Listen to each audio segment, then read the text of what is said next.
Thank you for watching Truth and Justice with Vivian King. I'm excited to start the new year off in 2020, January 15th, 2020. Can you believe that? Wow. 2020.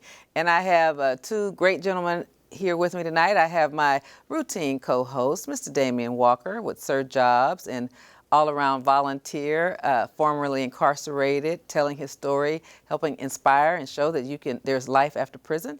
And then I have my really, really good friend, James Bell, who now works for the City of Houston Community Reentry Network program. And he's here to tell you about the City of Houston and the program that they have to help people. So James, let's take it on. Tell us what's going on. Thank you for coming. Well, absolutely, and thank you for having me. Damon, it's always good to see you. Yes, sir. I'm excited to be here to talk about the City of Houston Community Reentry Network program. First thing I'd like to say, I'm just happy that I live in a city where we have a mayor who actually supports and envisions this program. And we also have a director, and Mr. Steve Williams, who's the director of the health department. Interestingly enough, we fall under the health department. A lot of people ask the question, well, why would the reentry program be under the health department? Well, because we see reentry also as a public health issue. We understand that individuals coming out of incarceration, there's a lot of health issues that if there are not some type of intervention made, they exacerbate and it gets worse, and that becomes a burden on the taxpayer. There's food deserts, and there's a lot of resources that we provide for them. So about the program, we've been in existence since 2008. We're located at 4802 Lockwood in the heart of Kashmir. And what we do, we specialize in providing a seamless delivery, wraparound delivery of services to those who have been recently incarcerated and recently released. So what type of services are those? Well, we do behavioral health assessments. We do mental health assessments. What we find is that a lot of individuals being released from prison, the first thing they want is a job, which is good. This is great. We want people to get jobs. We want people to sustain those jobs. But what we find is that 35% of individuals who are being released has some type of mental health diagnosis. A lot of times they don't know it, and they don't have any type of treatment. So once we do our assessments and identify what those issues are, we can make the appropriate referrals. And we find out if those referrals are made in a fast and a speedy fashion, then they can get the help that they need. So at our reentry program located 4802 Lockwood, we have on-site counselors and caseworkers. So once we link them with a caseworker, we find out what their needs are. So once we do the assessments, we link them to Gold Card access. We set up wellness exams for them because we want to make sure that they're mentally and physically fit for work. What I really enjoy about the program is the cognitive track that we have. We recently adopted an evidence-based practice curriculum developed by the National Institute of Corrections that shows that when this curriculum is facilitated, it reduces recidivism significantly. And when I talk about recidivism, when I speak of recidivism, we're talking about the rate in which individuals return back to incarceration. So that curriculum is 12 weeks. And a lot of times the client would tell us, I can't do 12 weeks. And I said, well, think about this. I'm looking at your record, and you did 25 on a 30. You did 25 years, 30 years, 15 years. When was the last time you actually invested in yourself? We're talking about 12 weeks here, 4 days a week from 12:30 until 4:30. Think about it. And once we get them to actually think about investing in themselves, they do. What days of the week is it? Yes, it's Mondays through Thursdays from 12:30 until 4:30, okay? And so we also have a partnership with the Texas Workforce Commission and SIR, where the Texas Workforce Solutions will come into our location twice per month. We work on workforce development, job readiness, mock interviews, things of this nature to actually get them ready for the interview. What I'm really excited about is that those individuals who are returning from prison within the last 3 years, there is funding available for them. They can actually take advantage of forklift certification, warehouse management, welding, construction, trades of this nature. Because what we find is that yes, you do have a criminal background. That can be a barrier to employment. But we also find is that they don't have a job skill. And we have partners in the community who are willing to take a chance on a returning citizen, that's what we call them, if they have what we call job skills. Yeah. So it's been very successful. Wow. Okay, so does the city of Houston fund this, or is this some type of grant? It's grants, right? But as far as the funding, that's coming from the state of Texas, TDCJ, okay. Yes. Okay. So the program, the whole program, Community Reentry Network, is the TDCJ? Not the whole work, the whole program is just a vocational component. Okay. So our funding comes from CDBG funding, which is a grant, Community Development Block Grant. And what we used to call, well, it's still called the 1115 waiver, which is federal funds from Medicaid that allows you to expand the way those monies are utilized. Okay. All right, so let's say someone comes out and they participate in your 12-week program. How do they do that? Do they come to this address at 4802 Lockwood and fill out an application, or do y'all talk to them? Yes. If I send someone there, what would be the first step? Good question. So the first thing they do, they'll check in with the receptionist. They will call us and let us know that a client has come here for reentry. At that time, one of my counselors or caseworkers will meet them and do an intake package. We will fill out various documents, explain to them about the program, and see if it's something they really want to do. Okay. How many people are sitting there standing by for people to walk in? You know, and that's the dilemma we have. I wish there were a waiting list. Currently, we enroll approximately 500 to 550 people per year. We would like to double that number if we can. So we're going right now to the parole divisions, the Texas workforce locations, probation, churches in the community, anyone who has an ear to listen. And so who do we serve? Any person who's been touched by the criminal justice system, whether they spent 1 day in the county jail, 20 years in prison, they got out yesterday, they got out 5 years ago. We want to meet them, we want to talk to them. But you said it has to be within 3 years. For the vocational piece. The vocational piece. Yes. But to participate in our program, it could be any person. Okay, so someone comes in, they talk to a counselor, and so their counselors just sitting there waiting for them to come in? Yes, the counselors are doing casework because they have clients that they serve every day. And every day there's a counselor who's on duty. Okay. So when the person comes in, we assign him or her to the duty counselor, and they do the intake and enroll them in the program. So it's one person working that desk, basically? Yes. Per day? Yes. I gotcha. Okay, and so when you take them through the 12-week program, do they have to pick what program they want to learn, like forklift or CDL or construction, or do y'all have some type of assessment that says what their aptitude is and what they'd be better at? Yes, so the first thing we do, once they complete the 12-week program, then we move them to the workforce development piece, because we want to do a vetting. Mm-hmm. We want to make sure that we have the cognitive component done first. We want to make sure that thinking is on point, right? And once they've done that, then we move them into the vocational track based on assessment of what their skill sets are or what their career path may be. Okay. Well, Damion, let's jump on in. So Damion, remind me of when you got out of prison. July 20th, 2010, I was released after 17 years of incarceration. July 20th, 2010, after 17 years. Wow. So, wow, Damion is the poster child. And you were just a baby when you went in. How old were you? 16. I was 16 when I went in. I was 33 when I was released. Wow, that's deep, isn't it? Yeah, it really is. Yeah, I'm proud of him. So how did you know or have the wherewithal to get involved with the City of Houston program? I think I was at a transitional facility, Gary Lane, Fertile Ground at the time. Right. And then I was working, I came from IFI Caravans unit, so Caravans, so it was like, you know, this is one of the agencies that you need to go to after you get all your documentation. And I think not long after I was released, I actually went and partook in the program in 2010. And I mean, I completed it, and then we were going to Cashmere and we were going to Trinity Gardens, I think.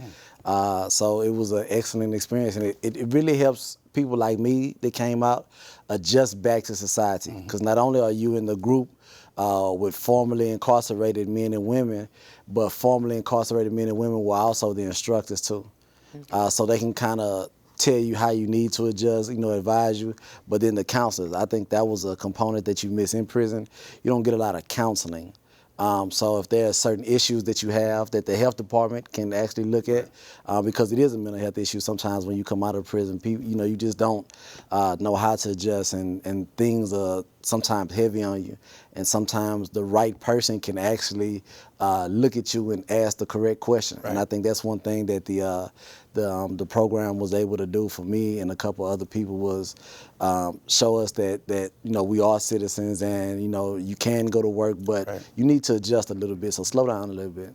How was your patience? Like James was just telling us, it's a 4 days, 12:30 to 4:30. That commitment for 12 weeks. How did you adjust to that commitment? For me, my personal, I was on the GPS monitor. So where else can I be? Where else can I go, Right. So I get to be out late in the afternoon, start my day kind of late. So for me, it was okay. I actually used to go to the Shipleys, even though I wasn't supposed to get off my monitor track, because it was on a bus route. I would go to the Shipleys and I would buy Shipleys. So it really helped me adjust. And because initially I was only allowed out, seemed like in the daytime. But with you guys, I was able to come back later on in the evening and kind of see how the city was moving later on in the evening. And it was just a great thing, because I was at the transition facility in 3rd Ward. So we were either in Cashmere or Trinity Gardens back then. So just because I got an opportunity to go and be a part of certain programs, it was great for me. Wow, okay, well that's good. And so what would you do in the morning? So this was your job at the time? It wasn't a job. It was just I would job search. Sometimes I would go to work for Solutions, or I had a horticulture trade. So at the transition facility, I would do the yard. Okay. So I would use my skills that I had learned, or I used to help people with resumes too, because I had a degree when I graduated, so I could help the other men that were at the transition facility with things. And by this time, I hadn't enrolled at U of H yet, but I was looking to see what I wanted to do. So I was researching the things that I needed to do to enhance my release. Approximately how many people were in the program with you when you did the 12-week program? I don't remember, because it was. But it seemed like it was a lot of people? Or it seemed like it was like 5 of us? Because it was us that were in, but people always coming in, because back then there was a lot. Right. It seemed like there was a lot back then, and again, we were at both facilities. We were at Trinity Gardens and at Cashmere, so it always seemed like a lot. But one thing then, and I know that happens now, we actually helped each other. Right. That we know with jobs, or I didn't know how to use a computer that well, so people would help me learn how to use computers, and the cell phone, I really didn't know how to text and stuff like that. So it was the simple fact that it was those of us that were released, but also those that were already in the program. So to me, just thinking about it now, it seemed like a lot. It probably wasn't a lot. I just was overwhelmed. But it seemed like there was a lot of guys and women that helped me throughout the program. Did you take advantage of one of the vocational tracks? Back then, they didn't have that. Okay. Yeah, back then. Because it was just 2 years old. The program was just 2 years old. So what's happening now is totally, totally amazing. Back then, it was more so of resume building, some job interview skills, some group settings, being in a group with some of the other participants. So it was mainly employment, because that's what TDC was really focused on, and still kind of focused on, was employment. So making sure that you are prepared for employment and then going to get jobs. So we did get some job referrals. We got some program referrals for Operation ID and some dental stuff. So it was mainly adjusted. Now it's, because I go and talk that now. Right. So now it's totally, totally different, and I think that what the guys and girls have now helps them a lot more than what I receive. But again, I received a lot, but it's just amazing what they have now. Wow, okay, James, we'll add to that. Yeah, and just to add to that, also, I spoke earlier about us having a seamless delivery of wraparound services, a one-stop shop. So you can come to one location and get your needs met. For instance, since we are part of the health department, we have immunization teams that comes there, and they make sure they get their immunizations every 2 weeks. Now, we don't mandate that, but we strongly encourage it. Also, for those who live on a bus line, we provide bus passes. If we have clients who do not live on a bus line, but they have access to a vehicle with insurance, then we provide them with a gas card. If they get an interview, we have a partner who will suit them up, either whether it's a lady or a man, career gear or dress for success. So what we try to do is eliminate any barrier that would keep a person from being successful. And that's what reentry is. We're trying to help them successfully transition back in the community so they don't go back to prison. And there's a strong need, and I like something you said earlier, Vivian, about the commitment. And what we are finding is that once they are released, they want everything right now. Right. And before the segment started, Mark was kind enough to let me watch a video of what happens when a juvenile is arrested. Yeah, I had Mark do that, and I had, I don't know if you know John Jordan. Yes, I do. And I asked, John Jordan's over juvenile now. Right. He took Hans Nielsen's place when Hans retired, and we said, let's do a video so we can, teach the educators what y'all are doing, the HISD and all the police, what y'all are doing when y'all incarcerate these kids. When y'all, they have a school fight, instead of handling it at the school by letting them do 3-day suspension like we used to do, when they put handcuffs on these kids. And so John was nice enough to use his own child and got as many participants as he could to kind of show you how it looks. It's interesting, isn't it? And it's real. Because we have a 20-minute version and we have a short version. You probably saw the short version. I saw the short version. And the first thing I thought about was my own son, Austin. And I'm like, and although it was an actor and he did a very good job acting as well, the young kid, I'm like, that guy was good. Yeah, he was good. But I thought about my son. Do you know why you're being arrested? And we live that at the reentry location. I've seen young men come who they were young when they got into the system. At 16 years old, one as young as 11, certified as an adult, 16, goes into the prison system, comes out 28 years later. So we talking about— That's damn near Damion. Yes. We talking— Damion 17 years later. 17 he was certified and went in at 16. Yeah. He was a juvenile. Wow. Yeah. He was certified. That's why he went from 16 years old to 33. That's more than half of his life. More than half of his life. He stayed in 17 years. He was only 16 when he went there. But like you stated earlier, and Damion is a poster child. He's a poster for child. A person, when you have somebody who believes in you and pushing you, and that's what we do. We navigate. I do believe that people, by far, Vivian, you and I worked together when I was at the probation department. I do believe that most people, many people, really want to do the right thing. Yeah. Sometimes they just need a little guidance and a little help, and that's what we do.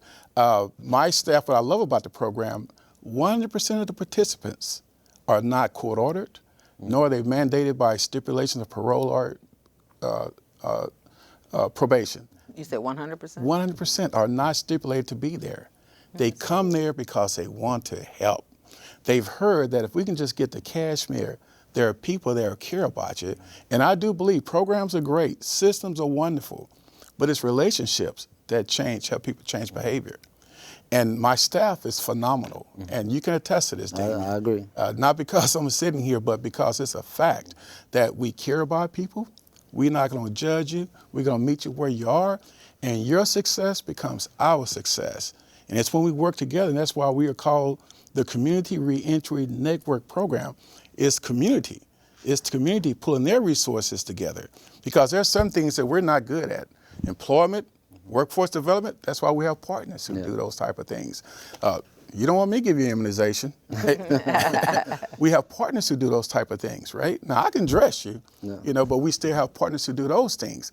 So when people come there and we take the holistic approach, we work from the inside out, and then we have success stories like Damion. I can tell you of a young man who was arrested at age 11, certified at 16, did 28 years in prison. We're talking serious arrested development. So all his survival skills he learned were in prison. So Damion too. Yes. But watch this. Any behavior that's learned can be unlearned. Very true. It takes restructuring. And that's what we do. It takes time. And we tell them all the time, it is a process. It's not going to happen over time. Now, what Damion was talking about earlier is peer support. Damion can go into our amphitheater and facilitate a group and do a great job, because Damion can speak into dark situations that you or I, Vivian, can't speak into. Sure. We've never been to the places that you've been to. And they're going to listen to you because you can relate, right? So you're going to touch the heart. And so when Damion comes back and say, hey, I was sitting right where you are right now. And this is what happened to me. Yes. I came to the reentry program, they worked with me, and look at me now. So he's a success story, and we have lots and lots and lots of success stories. Well, how's the young man that was certified, went in at 11 and certified, how's he doing? Great question. He came by the office at least 3 weeks ago. He has this huge super power stroke Ford 350. He's doing he's in the oil business right now, doing a phenomenal job. And what I love about it is when they become successful, they don't forget where they came from. Yeah. They come back. True. And the first thing they do, hey, when you get out this program, call me. I got a job for you. So he is doing great.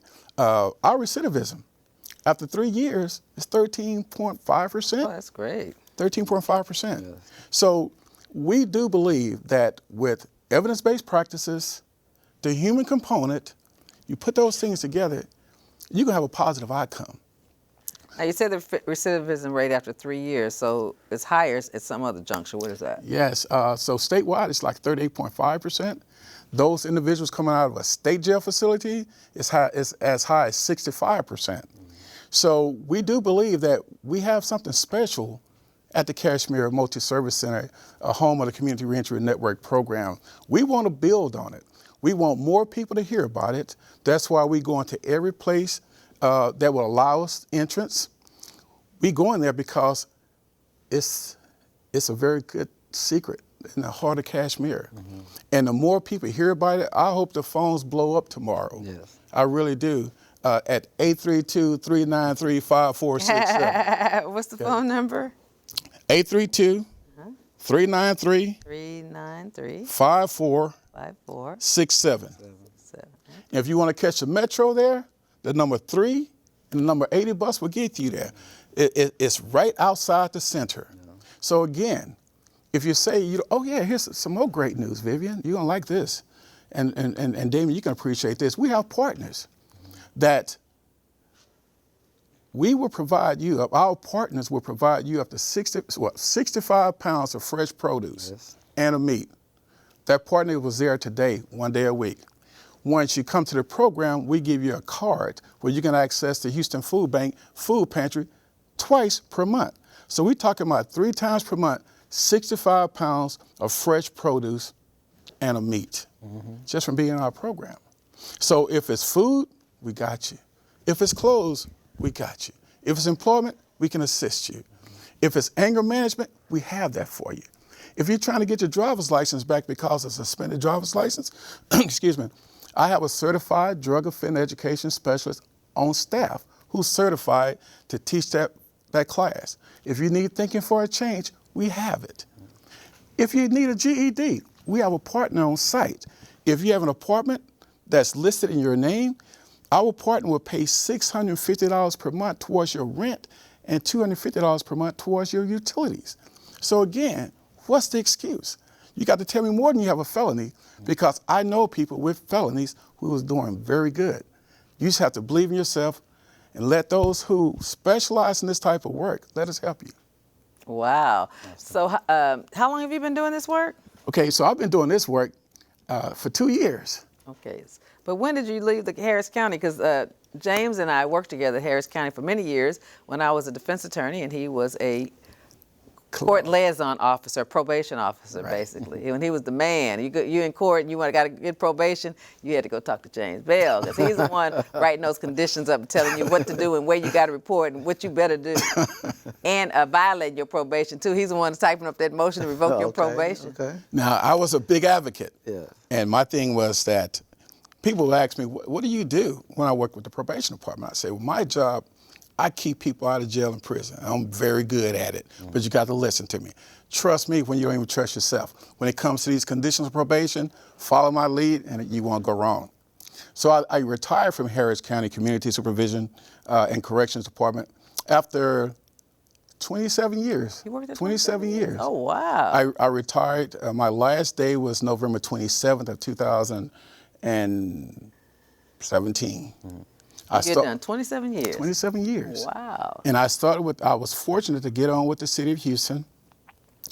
And my first day was December 4th, 2017. Oh, wow, you didn't even take a break. No. And the way it happened, I wasn't even looking for it. Wow. That's why I know I'm supposed to be here. Yeah. All my life, I've always been an advocate, been a servant for the people. I believe in serving. And I was fortunate enough, the good Lord allowed me to establish a lot of relationships in the community. Right.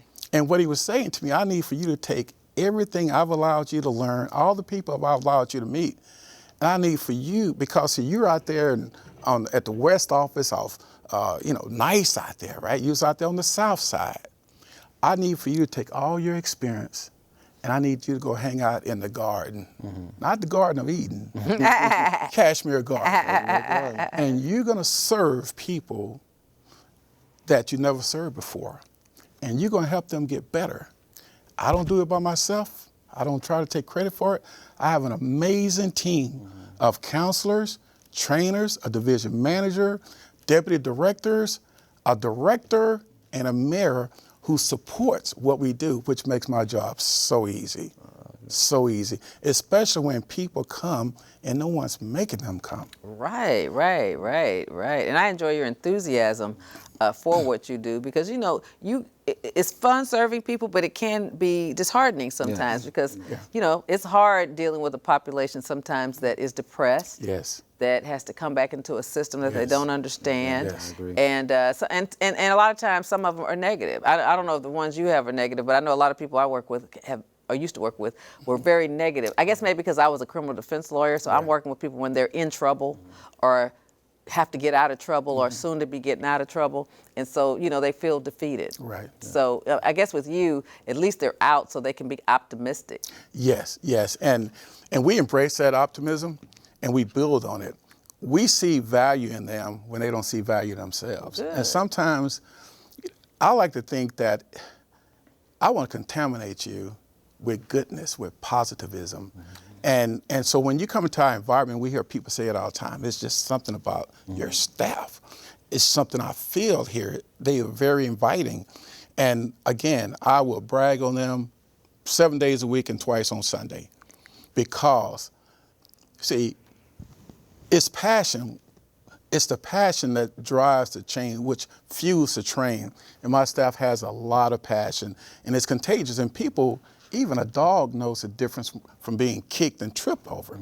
So when people come into your environment and they feel that positive energy, they want to be part of it. Example, we had a young man, 3 young men, who completed our program, and I noticed they would always hang around the center. And so I had him in the office one day, we were talking. I said, I got a question for you. I noticed you finished your program, 2 weeks ago, and I know you're still looking for a job and everything, doing applications at the computer lab, but I noticed you hang around here a lot. He said, Mr. Bell, the reason we hang around here a lot is at one time we were tearing down this community. Now we building up this community. And you all have given us so much. You've given us hope. Wow. So we feel like we have to give something back. And I realized in this business, the only thing worse than not giving people hope is giving them false hope, making false promises. We don't guarantee people jobs. I know people graduating from college every day. No one's guaranteeing them jobs. But what we do guarantee to you is that you will be better leaving this program than you were when you came into this program. You're going to have some skills, some soft skills, some life skills, and some cognitive skills. So you know how to maneuver when you get on that job. It's one thing to get a job, but it's another thing to sustain that job and to move up in that job. So that's what we do, and I hope they can feel my energy. This is what we do. We love to serve people. We consider ourselves servants. We're paid by the taxpayers. The taxpayers are getting their money because we're going to give it 100% every day. That's one thing that's true. Like one time we were working with a client, and the client wasn't satisfied. And so Mr. Bell felt that there was some false hope going there. So he called my cell phone. He said, Doc, that's how I knew it was serious. And he kind of laid into me a little bit. I said, Mr. Bell, I'm going to find out for you. So that's one thing about him and his program. He want to make sure that the clients, because they're sometimes unstable situations. So you want to make sure that it's not that false hope, because again, you're the person that they're trusting. They've trusted a lot of people. I've trusted a lot of people, our whole life. And sometimes, even though if you're the worst or you made some bad decisions, that's all you have is trust when you're trying to change. And if you break somebody's trust that's trying to change, like, it's difficult to get that back, or they can go either way. So that's one thing that he is serious about. If you say you're gonna do something, your agency, he gonna give you a call. Yeah, he gonna call to the top. He ain't gonna just call. I'm at the bottom, but he's called to the top. And I've got called and means, did you talk to Mr. Bell? Yes, I did talk to Mr. Bell. So from the CEO. So that's outstanding. I want to tell a story too. So I graduated the program 2010. I got out 2010, graduated 2010. When I started working for SARE, and I didn't go back a lot. I didn't go back a lot. When I started working for SARE, I had to go back to the Casualty Multi-Service Center. So this is 2018. Right, because you had been a top car salesman. I was selling cars, making money. I was doing my thing. So they told me to go to Casualty Multi-Service Center for outreach. So Veronica and I came. Okay. And I didn't know where I was going because it was 8 years. Right. I didn't even remember. So I turned off 610 and Veronica was already there. And true story, I turned off 610. I'm supposed to be making a left at the light. I made a right because I saw that bus stop. I couldn't control myself. I started crying in my car. Whoa. Because I said, man, look where I came from. I'm in a fully loaded car with all type of leather panoramic. Right. And I'm like, I was holding the wheel and I couldn't stop crying. I just saw the bus stop. I'm like, I used to catch the bus right there with my backpack. I used to get off my route and go to the store and get soda when I wasn't supposed to. And I turned right and I was just going down the street and I just could not stop crying because that bus stop reminded me, because I saw that whole area, because I hadn't saw that area in 8 years. And I was just so going. Not saying that I forgot where I came from, but it was the simple fact of I had moved so fast into certain successes. And so when I got in there, it was just, I was so happy. I was so happy when I got in. I think I came to your office and I saw Latasha and I didn't recognize her. She didn't recognize me, but we looked at each other. Yeah, we looked at each other. Latasha is division manager. Division manager. And at that time, she wasn't, but she worked there then. Right. So this is 8 years, and I haven't seen her, but she used to counsel me. She used to give me bus cards, and when I saw her, I was like, I know her. And then she looked at me, and we looked at each other for a long time, and I just didn't remember. Then afterwards, but ever since then, we've been hugging every time we see each other, because she's proud of me, and I'm thankful for that, too. So it's been the impact, like a lot of other programs in Houston and the surrounding area, the impact is great and it's far-reaching. Right. And sometimes, like I say, you'll never get to hear how you help somebody, or you'll never get to hear how you influence somebody. But the simple fact is, that's why you don't do it to know. You do it because that's what you're supposed to be doing. Exactly. And I want to thank Damion, because when we did have that issue, I called Damion that morning. I think within 30 to 40 minutes, I got 2 or 3 emails like that. Got a phone call from Damion, said, Ms. Bell, I took care of that. 2 or 3 emails followed that, so thank you for that. That's right. And I'm reminded of something also, since you said telling stories. And Vivian, when we worked in court, you remember a judge, boot camp was big back in the day. Oh, yeah. And all the research showed that it didn't work. They They loved it. They loved it. You take a young lady. Loved it. Loved it. That's scared straight, right? You take a young lady who's been verbally abused all her life, and a young man who's been physically and verbally abused all their life. You put them in a setting, you got a drill instructor yelling, research says that don't work. Well, I learned something, and I think that's when I had my aha moment, that there was a young man who had been stipulated to the Harris County boot camp. And back then, in that day, the boot camp was 120 days long. That's how long. And so we worked together back in the 90s. Back in the 90s. I remember everybody from West Airport going to boot camp. So y'all sent us. Some of my homeboys got sent us too. I remember. Ton of people, right? And then the waiting list was, you had to wait like 3 months in the county jail just before to you could even get go. there. Right? So there was this young kid. I can't remember his name, but I'm gonna call him Bobby, because he reminded me of Bobby from King of the Hill. Bobby, that's my boy, right? And Bobby had been there for a long time. He'd been recycled twice, which means if you mess up, you start all over again. And I learned that Bobby's biological parents had been killed in a car accident, and his adoptive parents were in prison for trafficking drugs. I learned later that Bobby had been diagnosed with bipolar and major depression. And I noticed that on Wednesdays when we had mail day, that was the day that they would get mail, Bobby never got any mail or anything like that, right? Never. And I Now, noticed now where was he when you were noticing this? Was he already in the program? he was or in was the he program. In the jail waiting? He was at the boot camp in Otasca you were City. working there? I was doing life skills out there, going out there in the evenings, Once a week. teaching life skills. I see. Right, 3 times a week. After you left downtown, boy, you were hitting it, weren't Make you? the living. Got, Yeah, trying got make bills it. to pay. A wife and 2 kids. You remember, Hey, right? I know him. So I'm By out picture there. anyway. You know him by picture. Yeah, there you go. And so I'm out there, and one time, the guide, I noticed that Bobby started acting out. But Bobby would always sit right next to me in the barracks. And the guy would say, Mr. Bell, would you please let him say his poem? He wanted to say a poem. And because Bobby was acting out, they would thrash him and all that kind of stuff. Long story short, Bobby said a poem. And this poem was recited back in, I would say, 1992. Here it is, 2020. I remember like it was yesterday. I can see Bobby sitting right there. Wow.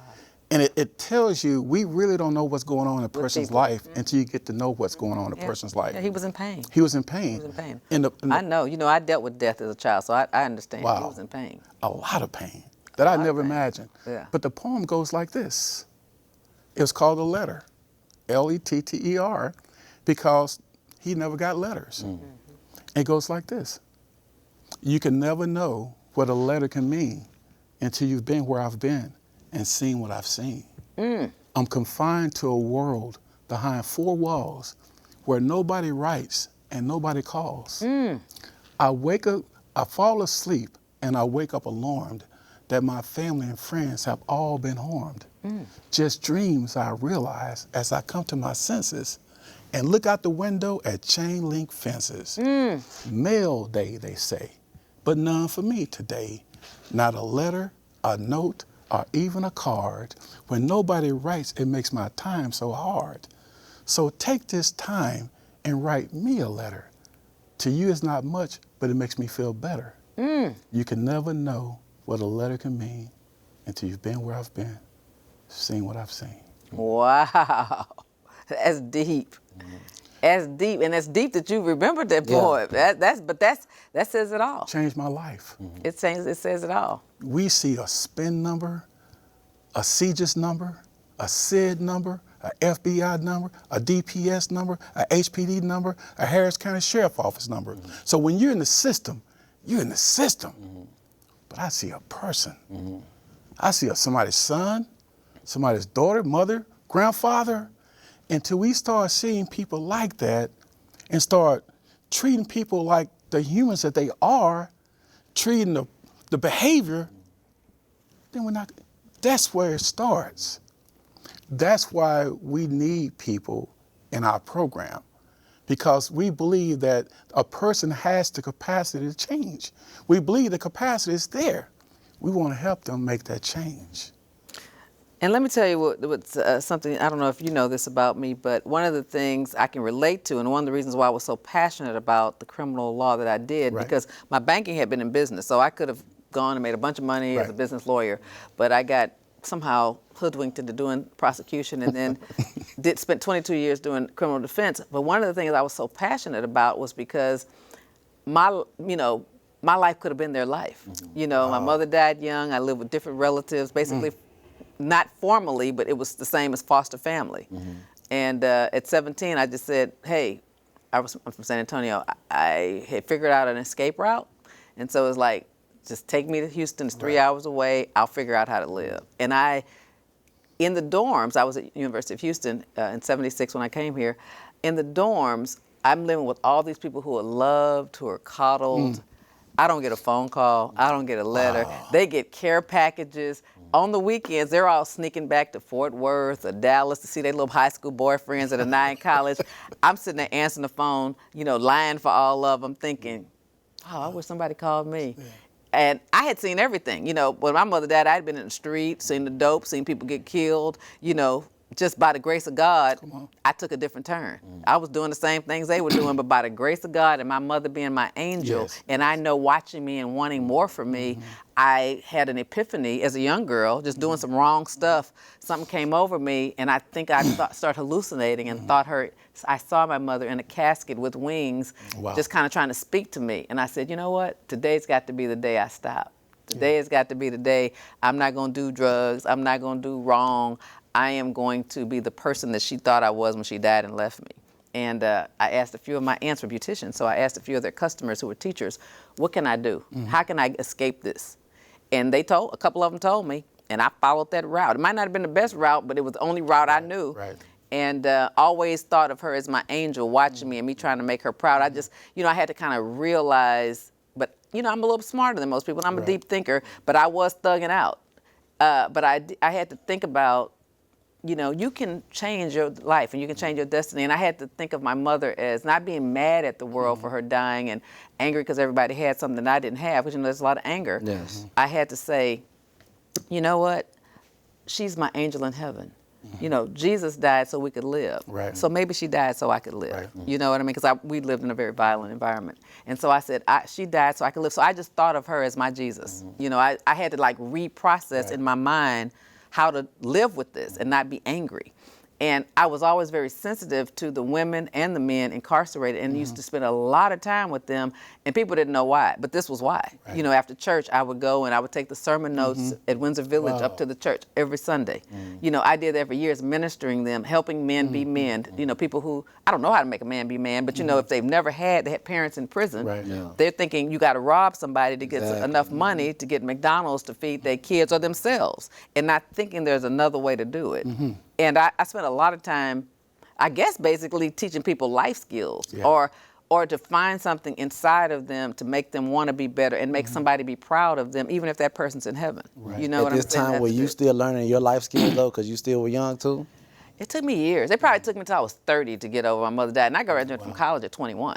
But it probably took me, through much counseling, even starting as a teenager, and much counseling and much just living life, just bumping your head into walls because I don't have no direction or no guidance. In fact, with everybody was getting the care packages from their mothers and they're hiding from their mamas, and I'm sitting there bad as hell. I could do anything, you know what I'm saying? But I'm the one sitting there, right, trying to do the right thing as I'm trying to follow this script that I think my mother would want to write, but hell, I'd done it all. So, and they're just sneaking home, right? Yeah.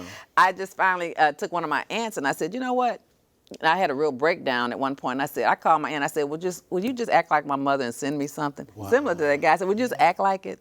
Just act like you like me and that you're proud of me. Will you send me something? Yeah. And she did. She sent me something. And then from then on out, I think once a month she'd try to send me $50 or something like that. And from that experience, we became good friends, my aunt and I, until she died, she just died last year.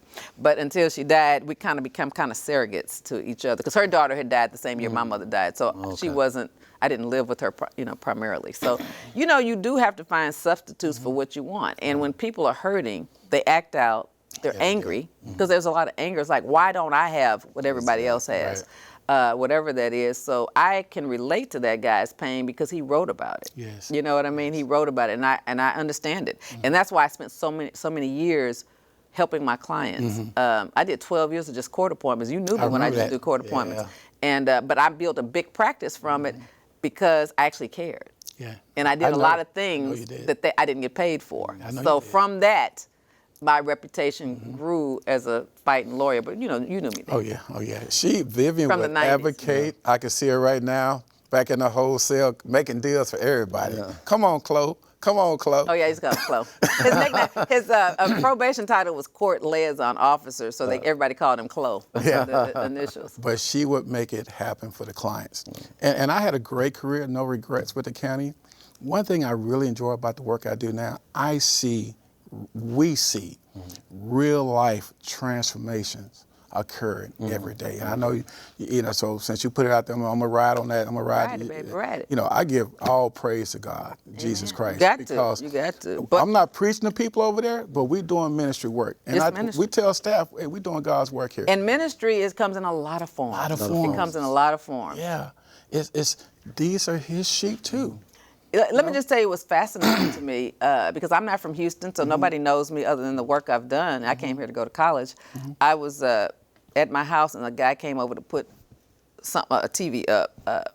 My now husband, I've got married. My now Congratulations. Husband, yeah, thank you. Had somebody putting something up, and the guy said, is that Vivian King? And I've never seen this guy before. Like, she's famous. She was a famous lawyer. But right. so many people that I helped that are like nobodies to the world, Yeah. I know that I had an impact on their lives. You know what I mean? And it was like my ministry. I mean, it really was. And I wasn't asking for anything. I wasn't telling anybody that, but it was what I felt I had to do. I remember, if you want to take a guilty plea, you want to plead guilty? I'd get off the case. No. If they weren't guilty, and I got even worse as I got older and more experienced in I it. could have had you. Oh, no. If you told me you wasn't 93, guilty, 94. and that was when it was tough Republican judges, so they wasn't liking this because I'm getting appointed to it. So I'm one of the few people fighting the system. And no, I'm not. If you told me you're not guilty, I'm not pleading you out. So you're gonna have to let me withdraw and get somebody else. Yeah, I wouldn't do it. I remember that. I wouldn't do it. Oh, we Oh, I wouldn't do it. No, I wouldn't do it. And I fight like hell for him. He was doing misdemeanors at the time. I would do some misdemeanors, but I also did a lot of felonies And too. capitals. And capitals and things like that. Oh yeah, no, I rode with it.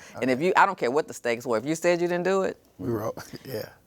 I'm not gonna fool with you. I'm not gonna plead you. You're not gonna. I mean, sometimes you do because they might be kind of guilty, or they were scared, or the deal was too good to be true. I might do something like that, but I'm not gonna plead anybody to some real time with some stuff they didn't do, and especially misdemeanors. James, do you remember the time? I don't know, because I know Judge Hughes will remember this, but if you remember the time, I don't know if you were in court that day, because a lot of times when the trial started, James was over there working with the probationers in another room, getting them straight. But there was a guy one time. I mean, he was a low-life guy, and he said he didn't do it. And he was a habitual, and I said, well, tell the story in pictures. I don't know if you remember that, but Gene remembers it. So you probably were doing your thing in another room. But this guy who just looked like a street urchin, okay? Wow. Came to court with his trial, because I wouldn't let him plead either. Yeah. And so he's got to stay in jail a whole long time because he got to get to a trial, right? And this is court appointed. He got there and he had taken, what's those things in jail, in Harris County Jail, where they used to have them little handkerchiefs or papers or something? So where you can draw and stuff. Yeah. He drew something that it probably was 20 feet by the time. I don't know how he had thrown them all together, but he told the whole story. It was almost like if it was drawn and it was a cartoon and you would have done it fast, it would have been a movie. Wow. He unfolded this thing and told the whole story. And it was a court trial. Jean found him not guilty. She still remembers that. It was fascinating. No, it was fascinating. Yeah. So you'd be surprised what talents people have. This guy was a talented artist. You would have thought he was a street urchin. You would just thought he was just like a scum of the earth. He told his story in pictures. It's one of the most fascinating things I've ever seen, because he was like a great artist. He was Michelangelo. He had written every scene. Wow. He had drawn every scene. So that was one of like the brightest moments, or the best moments. Well, it was just to show you that, just like James was saying, people have talents you don't know anything about. You would never. And why did God or a voice tell me to tell him to draw it out? Wow. You understand what I'm saying? I didn't know he could draw. I just said it was a complicated story because it started with a traffic stop, and so he was having to draw cars and things like that. But as he did it, it told the whole story. It was a frame from a movie. He did that, and I just said, "Well, can you draw it out? I'll give you some paper." He came to court with these napkins, and you know how they have those dark black pens that they write and draw. He had drawn the whole thing, and it just kept unfolding. It was fascinating. She reminded me about it a couple of years ago. Because this happened about 20 years ago. Wow. See, a guilty person, it's like a person who's guilty, they're not going to go to that extent to do something like that. I want to make sure, I don't know how much time we have left, but I just want to clarify some things to make clear. Okay, 10 minutes, great. We serve any person who's been touched by the criminal justice system, whether you spent one day in the county jail, 25 years in prison, you got out last night, you got out last week. If you're between the age of 18 and 70, a human being, we will serve you. The vocational training for this funding source is for those individuals being released from either a Texas state jail or the penitentiary from Texas within the last 3 years. Now, we serve anybody who's been touched by the criminal justice system, but as far as for this specific funding stream, the money is specifically for those being released from Texas Department of Corrections, institutional division, or a state jail facility within the last 3 years. Yes. But to add to that, though, if they say been out 5 years and they come to you and they do the 12-week program, you can refer them then to SIR Jobs or Texas Workforce or other programs that are available. Is that correct? Because they have different funding streams as well. Yeah, so now we have 2 DOL programs. So we just got one, so I switched that? over to career coach. So the Department of Labor. So we have $1.5 million for 18 through 24-year-olds to help them, and there are up to 200 different certifications that we can either pay for, or they can go through the trainings at SARE. And then we have 25 and up. And so theirs is being able to be out within the last 2 years or still on probation or parole. That's the basis of it. So we can either pay for training. Like one guy we just sent, he's in the federal custody at Lydell. So we sent him to Houston Community College for CDL training instead of sending them through the SARE program. Right. Because we learned the clients at Lydell, they have a lot of trainings because it's a federal facility. So they have a lot of Where is that training. at? It's downtown somewhere. On Texas or The one on Texas? Commerce. Commerce. Oh, Commerce. That's a federal facility?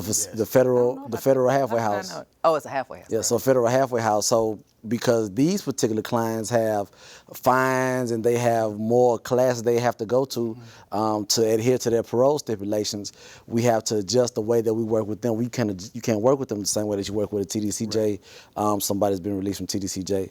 So basically, we have these 2 different programs. We still have the City of Houston being released from 3 years. So basically, we have 3 reentry programs at SARE. And if you haven't been incarcerated, great, because we want to reward you too. We have other funding that we can help send, especially veterans or youth, through other funding if you haven't been released. So we're working to serve not only the workforce development, but we're also moving to be a financial opportunity center as well. So helping those that need help with their credit and just to learn how to budget and do other things as well. Good. That's really good. That's a good program. And the reason I kind of snickered a little bit when you said we want to reward those as well, I have staff who actually go to different locations, whether it's the Texas work source location at any branch here in Harris County. And what would happen is that they would make an announcement that we have a representative from the City of Houston Community Reentry Network program. If you have some barriers, you want to talk to them, they're in room E, for example. And so a lot of people start coming in there. And so when I started doing the little screening process and everything, and I'm sorry, ma'am, but do you have a criminal background? Oh, I've never been arrested before in my life. Well, I'm here to serve those who've been arrested. Oh, you mean tell me I got to catch a felony? Exactly. To get some help? Exactly. I said, no, ma'am, that's not what I'm telling you at all. I said, ma'am, if you look outside that door, there are 40 caseworkers there. They here to serve individuals who's never been arrested before. It's only me here. I'm here to serve those who have been arrested. Don't you think they're entitled to some help too? Well, since you put it that way, yes, sir. All right, James always had that gift to gab. He knows what to That's how you say. leaned in. I'm leaning in. I'm leaning Don't you in think on they you. need- Don't you think? Yeah, I know. Pull on those emotions. Those are heartstrings. So don't you think they deserve a second chance too? As a matter of fact, you're right. Matter of fact, my nephew, can he? Exactly. That's what it turns to. Exactly. My nephew, my mother, that's what exactly it's going to turn to pretty much every time. Every time. Yeah. Every time. Yeah. My church member, somebody at the church just got out. Yes. Yep. Every single time. They know it's just because the population, 15,000 people parole or come to Houston every year that has been affected by the justice system. Right. 15,000. That's 1,000 a month. That's not including federal. Exactly. That's not including federal. Right. So that's just TDCJ. That's Houston. 15,000 come to Houston every year, are released to Houston from TDCJ every year. Right. So it's a lot of work to be done. They're being released, and they're being released primarily at the Northeast Corridor. That's why we're strategically placed where we are, 4802 Lockwood, because most of the ones that's being released are being released into those zip codes. And we want to serve them. We know there are individuals that's on the south side, east side, west side. We would love to grow where we can have we can replicate the model in Cashmere at all these other sectors of the city, because the need is there. And I take these flyers with these brochures with me everywhere I go. And I say, hey, it may not be for you, but it may be for someone you know, because we all know somebody, Junior, Junebug, Ray, Michelle, Michael, Philippe, we all know somebody who's been touched by the system. And a lot of times there's some shame and there's some embarrassment. I remember Vivian working in court when I would cover a felony court, and I could always tell the scream of someone who's been sentenced to 40 years, 20 years. It's just that scream from that grandmother. and they're sitting there and they're rocking. And I could wonder what must be going through their mind. It seemed like yesterday he was stepping on my toes. Now he just crushed my heart. And the question they asked themselves is, where did I go wrong? Right. You know, you did everything you could, right? So the bottom line is that I want that grandmother to know, because everybody else may turn their back on the person that's incarcerated. Grandma, mama, somebody's gonna be there with those arms wide open. They need to know there's a program in a city like Houston, as large and diverse as we are and spread out as we are. There's a program that we will open our arms wide, and we're gonna serve those who come to us. And we have partners. If there's something that we don't have, that we can't provide, then we have other partners who can provide that service. But they're not gonna leave that center without help, some type of help. That's what we do. I say that too. So I would say too, on behalf of Sarah, not only a great partner, you're a great leader. And what you've been doing and what the Reentry program has been doing for the last, 10 years or so, probably more than that. But the things that you guys do are innovative, and it spurns us in the nonprofit and the workforce development world to kind of get on our game more. I've seen not only the phone calls, not only the emails, but just your presence. I've mentioned that James Bell went into prison. I know you went into prison. Where were we at Tuesday? We were at Larry Getz because of what you did. It was something that I suggested that Sarah should do, but because I said James Bell is in prison recruiting, we've been in 3 prisons since then. Praise God. So again, it's not only your leadership, but it's your example as well. And again, I'm one person. I have a staff of 11. I have a great manager and my division manager. We have a great manager and our deputy director, Latasha Selexman, Deborah Moore, and Steve Williams. And at the top is the mayor. And again, they just give us the freedom. Here's the need. Go serve. All righty. Well, I'm getting the little knock on the door to wrap it up. Can you believe this hour went by so quickly? It's been an hour? I know. So glad that you were able, James, to take off your afternoon and volunteer your time to tell the community. We'll have this show on YouTube and just Google their names, James Bell, Vivian King, and Damion Walker will be there. And you can find out about jobs. You can refer people to their programs for jobs for the recently incarcerated, or formerly incarcerated, recently paroled. And these programs are even for people on parole. So that's the good news, because you were on parole, weren't you? I was on parole, Yeah, you were still on parole. So thank you so much for watching Truth and Justice with Vivian King. Thank you for listening, and thank you guys for helping me educate people about the criminal justice system. Thanks for having me. Good night.